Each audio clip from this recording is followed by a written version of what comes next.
This is Pastor Dave Hazel. Welcome to Spiritual Renewal Week, and I'm the grad chaplain for the Liberty Station campus, and it's just such a privilege to be able to share just real briefly with you. I want to read a text to you for us here from Romans chapter 8, verse 28. It says, "And we know that God causes everything to work together for the good of those who love God and are called according to his purpose for them." And that verse, I love that verse, but I've asked the question many times over the years, like, how does that work exactly? Like, how does it work that God just works all things for our good? I mean, and the answer that I have, this is really powerful. You're gonna be just blown away by this answer. But the answer is, I don't really know. I don't really know. Is there a master plan in the world? Does God just control and work everything out? I don't know how it all works. I believe God, I do believe that God is sovereign, meaning that he's above all and king over all. He is almighty. But still, how does that work, right? And again, I answered that by saying, I don't really know. And yes, I don't. But I have learned through the years that being in a relationship with Christ, that when I just say to him, when I say to God, Lord, I want to do things your way. I want to follow your plan. I want to learn what your word teaches me.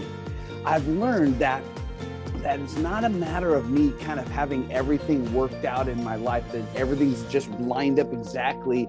Because listen, there are many things in my life that I just can say, I would have never asked for this. I don't want, this has not been good, or this has not been the best thing that I would have chosen. But here's what I've learned. I've learned that I've just been a better person. I've recognized that God is more interested in you and I. He is more interested in you being like him than getting us like whatever we want. It's like getting our plans exactly the way we want them. He's more interested in relationship with you and me than anything else. So I look back over my life and I see how things have worked out, right? And that this has been for my good. It doesn't mean that all things are good, right? And you maybe relate to that. Do you relate to that? Where like, yeah, I wouldn't say that everything has been good. But the truth of the matter is that I look back and think, here I am today, and I'm just a better person.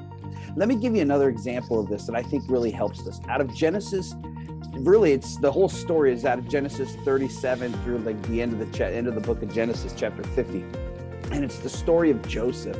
And Joseph is just an incredible story. Just real briefly, is that he was sold into slavery by his brothers, by his own family, nonetheless, right? He was purchased in Egypt to be a house servant. He was accused of raping someone, sent to prison for a crime he didn't commit, right? And I look back and think, Joseph for sure had a life that this is not working out for me very well. Maybe, but through it all, Joseph said, I still want to remain faithful to God. I want to continue to do things your way. I want to honor you. I want to do those things that puts you first. Even though all the circumstances in his life were just so horrible, right? None of these things seemed to be working out good for Joseph. Yet, Joseph ended up becoming second in command in Egypt. You need to read the story if you haven't read it. It's an incredible story. He saved his family from a certain death in a famine and in fact saved God's people. And what's incredible in Genesis chapter 50, verse 20, he says this. He was talking to his brothers who came back and discovered it was him. And if you know the story, it's an incredible story. And discovered that his brother was alive and now he's the one that's head over Egypt. And he says to his brothers, he says, you intended to harm me, but God intended it all for good. Isn't that incredible? What would cause him to say that? What would cause him to say that God intended all of this for good? Because we look back at the story and think it didn't sound that good. But yet Joseph is saying God intended this for good. And I just want to say this to us, just in closing. Don't underestimate what God is doing in you when you don't see how God is working things out, when you don't think things are working out the way you think they should.